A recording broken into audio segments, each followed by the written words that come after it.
영희와 함께하는 슬기로운 출근길 노영희의 출발 새 아침은 청취자 여러분들과 함께 만들어갑니다. 짧은 문자 50원, 긴 문자 100원의 유료 문자 샵 0945, 우물정 0945로 문자 보내주시거나 유튜브 보이는 라디오 댓글창, YTN 라디오 어플리케이션 예스를 통해 여러분의 목소리를 들려주세요. FM 94.5MHz YTN 라디오 노영희의 출발 새 아침.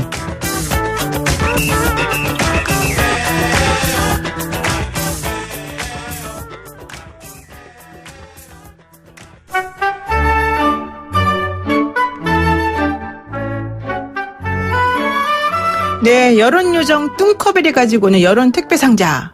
제가 매주마다 기다리는 시간인데요. 저 보고 싶으셨죠? 너무 보고 싶었죠. 네, 이번 주 우리 사회는 어떤 이슈에 반응하고 어떤 이슈에 열광했는지 우리 뚱커벨이 가지고 온 여론 택배 상자 한번 열어보겠습니다. 출발 새 아침의 여론요정 뚱커벨 인사이트 K의 배종찬 연구소장 지금 나와 계십니다. 안녕하세요. 안녕하십니까. 뚱커벨입니다. 네, 왜 뚱커벨인지 아십니까? 뚱뚱하셔서 그런 거 아닌가요? 원래 팅커벨이 귀여운 요정이잖아요. 근데 좀 얄미워요, 솔직히 말하면. 피터팬에서. 그러니까요. 심지어는 제가 먹는 마카롱은 뚱카롱이라고 그러더라고요. 네. 근데 우리 배종찬 선생님은 되게 사람이 넉넉하고 품이 넓어서 네. 그 팅커벨하고 조금 이렇게 같이 취급하기는 곤란하다 해서 우리가 일부러 뚱커벨을 지은 겁니다. 알겠습니다. 네. 자, 오늘 우리가 공부해봐야 될 것은 한일 여론조사의 진실입니다. 우선 한일 관계가 악화 일로로 가면서 도쿄올림픽 보이콧 해야 된다는 목소리가 커지고 있고요. 여기와 관련된 여론조사가 나왔다라고 되어 있습니다. 맞습니까? 그렇죠. 일본 언론에서는 지금의 한국민들의 분노한 여론이 사실이냐 이걸 또 궁금해해요. 그러니까 일본 방송신문에서는 이게 분노한 한국 국민들의 여론이 다가 아닐 거다. 네네. 사실 일본을 좋아하는 사람들도 많을 거다. 이렇게 이야기를 하고 있거든요. 그런데 우리가 일본에 대해서 분명히 이야기해 줘야 됩니다. 우리 국민들의 분노. 가수 아이유의 3단 고음이 아니라 3단 분노입니다. 네, 먼저 우리 국민들의 분노가 불매운동으로 시작했는데 네. 자, 이제 지소미아 파기 주장, 올림픽 보이콧까지 이어진 것이거든요. 3단 분노입니다. 네. 먼저 올림픽부터 소개를 해드리면 네. 이 후쿠시마산 방사능 농수산물 안전 논란에다 이 반일, 항일 감정까지 겹쳐서 도쿄올림픽 보이콧 여론으로 확산됐습니다. 리얼미터가 CBS 의뢰를 받아서 지난 2일 실시한 조사인데요. 전국 502명 무선 전화 면접 및 유무선 RDD 자동응답 조사였고 표본오차 95% 신뢰 수준 플러스 마이너스 4.4%포인트 응답률 4.9% 자세한 사항은 조사기관 홈페이지에서 확인 가능한데요. 후쿠시마 농산물이 제공되는 내년 도쿄올림픽을 보이콧해야 할지 여부에 대해서 물어봤습니다. 네. 일본에서도 궁금할 것입니다. 그렇죠. 가까운 이웃 나라가 불참한다면 정말 치명적인 타격이거든요. 근데 보이콧해야 된다. 7명 중에 10명 중 7명이 육박했습니다. 68.9%는 보이콧해야 된다. 도쿄올림픽. 네. 보이콧 반대는 21.6%로 나타났습니다. 네. 사실 어제 저희 프로그램에서도 그냥 간이 조사를 잠깐 해봤더니요. 네. 정말 그 왔던 문자 중에서 한 8개 정도, 그러니까 10개면 그중에 8개 정도가 보이콧에 찬성하는 의견이긴 했습니다. 좀 비슷한 양상으로 나온 것 같네요. 그러니까 보통 우리 국민들도 선수들이 네. 지금 피땀 흘려서 충북 진천 선수촌에서 훈련하고 있거든요. 네네. 이 정도 되면 웬만하면 올림픽은 가야 된다고 이야기할 텐데도 불구하고 우리 국민들이 분노 여론이죠. 게다가 들으셨죠? 네. 그린피스에서 일본 방사능 오염수 배출 우려까지 이야기되는 마당이기 때문에 불안입니다. 그리고 좀 전에 인터뷰한 거에 보면은 방사능 수치가 아무리 낮게 나와도 무조건 위험하다. 사실 그런 것들이 좀 국민들에게 걱정스러운 점으로 다가온 것 같습니다. 그렇습니다. 물론 사실 확인은 해보기는 해야 되겠지만은 네. 일본 정부의 후쿠시마산 식재료를 올림픽 때도 사용하겠다는 입장. 그렇죠. 또 후쿠시마 인근에서도 경기가 열리거든요. 네. 게다가 이제 항일 감정까지도 있으면서 이 올림픽 보이콧 여론이 국민청원에까지 올라가 있습니다. 네, 그렇군요. 네. 근데 잠깐 이거는 조금 뜬금없는 질문이기도 한데 네. 본질적에서 여쭤보는 건데요. 아까 그 여론조사 응답률이 이번에 그러니까 이 보이콧과 관련돼서 네. 말씀해 주시면서 응답률이 4.9%라고 말씀하셨거든요. 네. 근데 그 정도면 너무 응답률이 적은 거 아니에요? 괜찮아요, 그래도? 통계상으로는. 그런데 우리가 응답률과 신뢰도는 상관관계가 사실 없거든요. 아, 그렇군요. 그러니까 이게 목표를 할 수가 없습니다. 조사가 끝나야 알 수 있는 것이 응답률 수치이기 때문에 네네. 우리의 지금의 여론조사의 응답 문화가 상당히 좀 낮은 편이라고는 할 수 있는 거죠. 올리면 좋겠지만 네. 그렇다고 해서 이것 자체가 조사를 신뢰할 수 없다는 것과 연결할 수는 없는 것이고요. 네, 그렇군요. 그러니까 아주 신뢰로운 조사 결과다 이렇게 말씀하시고 있습니다. 네. 그러면은 이렇게 올림픽 보이콧 여론이 뜨겁게 나타나고 있는 배경은 결과적으로는 이제 방사능에 대한 두려움, 걱정 이런 것 그렇죠. 때문일 조금 전에 텐데요. 말씀드렸는데. 네. 그럼 이것하고 연결지어서 또 생각해 볼 수 있는 게 바로 일본 제품 불매 운동에 대한 여론이지 않습니까? 계속 확산되고 있습니다. 이제는 그래서 심지어는 노 재팬이 아니라 네네. 노 일본 제품 안 사기, 일본 안 가기, 그다음에 이제는 노 재팬. 마지막에 세 번째 노는 아베? 도쿄 올림픽까지도 보이콧하는 데 포함되는데 올림픽까지. 그만큼 이제 분노가 확산되는데 네. 이전에는 한 10명 중 6명이 했다면 이제는 10명 중 7명 가까이가 불매 운동에 대해서 동참 의향을 보이고 있습니다. 네, 그렇군요. 지금 방송 들으시는 분, 우리 여론조사 관련해서 혹시 궁금한 점 있으시면은 문자 주세요. 샵 0945, 우물정크 0945, 단문 50원, 장문 100원인데요. 제가 아까 우리, 프로그램 좀 바뀌고 난 다음에 문자 너무 재밌지 않습니까? 했더니 더 수가 팍 줄어버렸어요. 여러분, 제가 반성할 테니까 잘 보내주시고요. 다시 이제 계속 얘기 이어가겠습니다. 콩쿠벨이 재밌기 때문에 이제는 문자가 쇄도할 겁니다. 그럴까요? 네네. 네, 좀 기대해 보겠습니다. 네. 자, 지금 이제 아까 하시는 말씀에 연결 지어서 특히 이 불매 운동에 대한 여론이 확산되고 있는 중인데, 특히 20대를 중심으로 불매 운동 여론이 더 확산되더라. 이거 왜 그러는 겁니까? 일본이 여기에 주목을 해야 됩니다. 아, 그동안 그래요? 예. 한국 여론에 대해서 무심해왔지만 네네. 일본이 그래도 신경 쓸 수밖에 없는 것은 미래의 한일 관계 중요한 게 20대인데 그러네요. 상당히 일본에 대해서 우호적이었어요. 일본 문화에도 관심이 많고 일본 여행을 많이 하는 것이 20대였고 네네. 또 초반에 불매 운동 참여율이 다소 낮은 편이었거든요. 네. 그런데 일본이 계속해서 2차 가해 경제 도발을 해오면서 이번 조사 결과를 보면 가장 불매 운동 참여 의향이 적극적인 연령대가 20대로 나타났습니다. 행동한 20대네요, 이제 정말로. 그렇습니다. 이 예. 부분은 일본도 아주 우려할 수밖에 없는 수준으로 보이는 것이죠. 그러네요. 4867 문자 쓰시는 분, 배 소장님 귀여우세요. 흐흐흐. 귀여우세요까지 했으면 제가 믿을 텐데 흐흐흐가 좀. 이분이 저를 귀엽게 봐줄 정도면 시력이 한 3.0 정도는 돼 보이거든요. 예, 알겠습니다.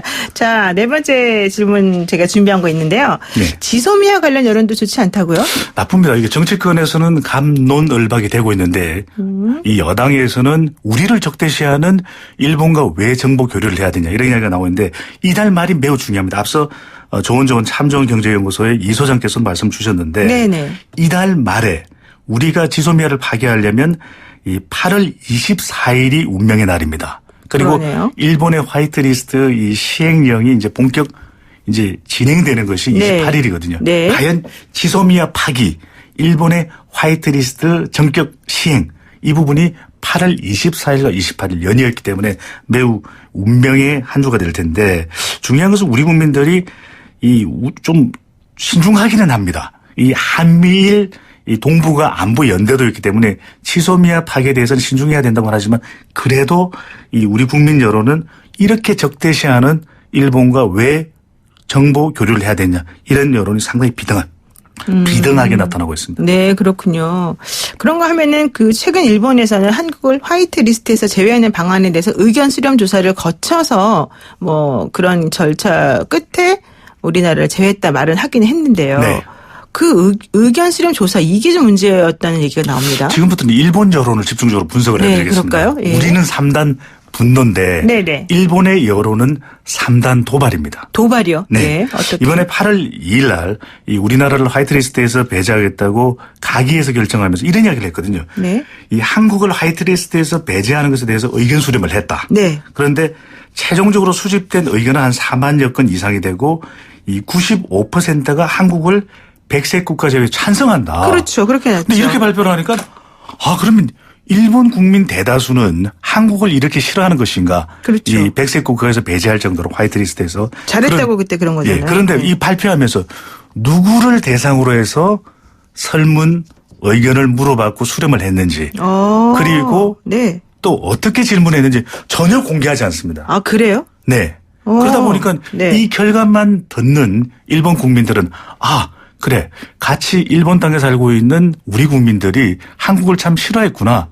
이렇게 오해할 수 있는 것이거든요. 그렇죠. 그러니까 이건 설문조사의 기본조차 지키지 않은 것이죠. 누구를 대상으로 설문을 했는지 그리고 어떤 질문을 했는지 이걸 알아야만 우리가 이것이 일본의 국민들의 대표성이 있는 여론인지 아닌지를 알 수 있는데 첫 번째로 이 도발을 저지른 겁니다. 네. 그러니까 그때 발표 났을 때 뭘 네. 같이 얘기했냐면 아베에 대한 지지율이 4% 올라갔다. 그렇죠. 그걸 같이 얘기하면서 그때 당시에 화이트 리스트에서 한국을 배제하는 것에 대해서 국민의 55% 정도가 찬성했다 이런 얘기를 했었거든요. 네. 그런데 그게 수치만 그렇게 발표를 하고 누구를 대상으로 어떤 방식으로 조사했는지 이런 거 하나도 안 말해줬다는 거죠. 그렇죠. 그럼 그걸 믿을 수 있는 건가요? 아니 그러니까 이렇게 발표를 하고 나니까 그냥 결과만 발표하니까 마치 일본 국민들에게는 잘못된 여론을 네. 또 전달할 수가 있는 것이죠. 네. 그렇죠. 상당히 중요한 부분을 지적을 해주셨네요. 네. 첫 번째 도발입니다. 네, 그렇죠. 그렇다면 수출 규제나 화이트리스트 배제 관련 여론조사도 제각기 다르다 이런 얘기도 나오던데 이건 네. 어떻습니까? 그렇습니다. 이것도 어떤 기관에서 어떻게 질문을 했느냐에 따라서 네. 어떤 조사는 수출 규제 조치에 대해서 일본 국민들의 찬성이 50%에도 미치지 못하는데 네. 요미우리 신문이나 산케이 신문 상당히 보수적이고 좀 우경화된 신문이라는 분석을 그렇죠. 평가를 받고 있거든요. 네. 이 신문들에서 조사를 하면은 거의 60~70%가 나옵니다. 그러면 조사하는 주체마다 다르다는 거예요? 그럴 수가 있는 거죠. 그래서 우리가 한국에서는 여론조사를 할 때 네. 의뢰받은 언론사의 이름을 이야기를 하면은 영향을 줄 수 있기 때문에 조사기관의 이름만 이야기를 하게 됩니다. 그렇죠. 그런데 일본의 경우에는 어떤 신문에서 조사를 한다. 이렇게 되면 그 신문의 성향에 따라서 영향을 받을 수 있는데 또 하나는 네. 어떻게 물어봤는지를 잘 밝히질 않습니다. 이렇게 문항이 되게 정확하게 중요한 건데요. 그렇죠. 사실은. 질문을 어떻게 했는지에 따라서 그렇죠. 유도가 되잖아요. 응답자의 결과가 달라질 수가 있거든요. 네. 그런데 그 부분을 정확하게 밝히지 않고 또 이 NHK에서 수출 규제 조치와 관련된 여론조사를 보면 이 일본 정부의 결정에 대해서 찬성한다가 40%가 넘지만 네. 어느 쪽이라고 응답하기 어렵다도 30%가 넘었거든요. 네. 그러니까 일본 국민들이 이 설문조사를 받을 때, 이 설문조사에 응답할 때, 내가 이 내용에 대해서 잘 모르는데 나에게 물어보니까 네. 대답하기가 사실 애매한 것이죠. 어떤 상황인지 모르니까. 그렇죠. 그러니까 이런 설문조사를 계속하고 있기 때문에 2차 도발이다. 그래서 이 내용들을 보면요. 네. 이 실제 요미우리 신문이 5월 달에 이 일본 국민들에게 문재인 대통령에게 물어봤습니다. 네. 했더니 조사 결과는 문 대통령에 대해서 일본 국민들이 신뢰하지 않는다가 10명 중 7명이 넘었거든요. 문 대통령을 신뢰하지 않는다. 그런데 네. 일본 국민들이 어떤 근거를 가지고 문 대통령에 대해서 신뢰한다, 신뢰하지 않는다. 이 네. 내용이 소개가 안 되는 겁니다.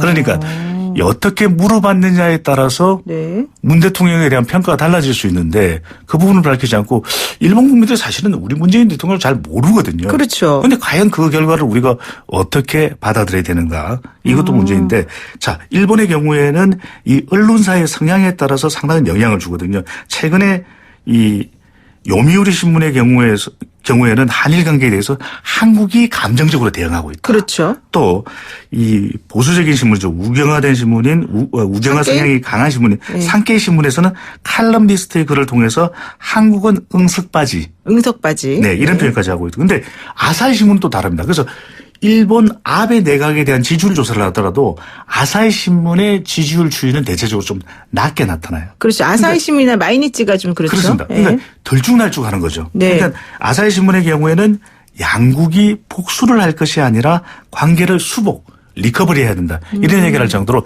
신문의 성향에 따라서 네, 이 조사 응답자들은 영향을 받을 수밖에 없기 때문에 이것이 2차 도발입니다. 근데 제가 들어보니까 일본 사람들은 특히 좀 순종적인 성향이 있어서 그 설문의 문항이나 내용이 어떤 식으로 응답을 유도하는지에 따라서 많이 영향을 받는다. 한국 사람보다. 이런 얘기 이제 나오더라고요. 전화 조사를 하게 되면은 예. 아무래도 좀 바람직한 응답을 해야 되는 것이 이제 일본 그렇죠. 뭔가 좀 응답자들의 대답을 속성이죠. 잘해주고 싶은 그 그래서 질문자의 의도에 맞게. 일본의 경우에는 우리나라는 거의 이 조사가 잘 안 되는데 우편 조사를 많이 합니다.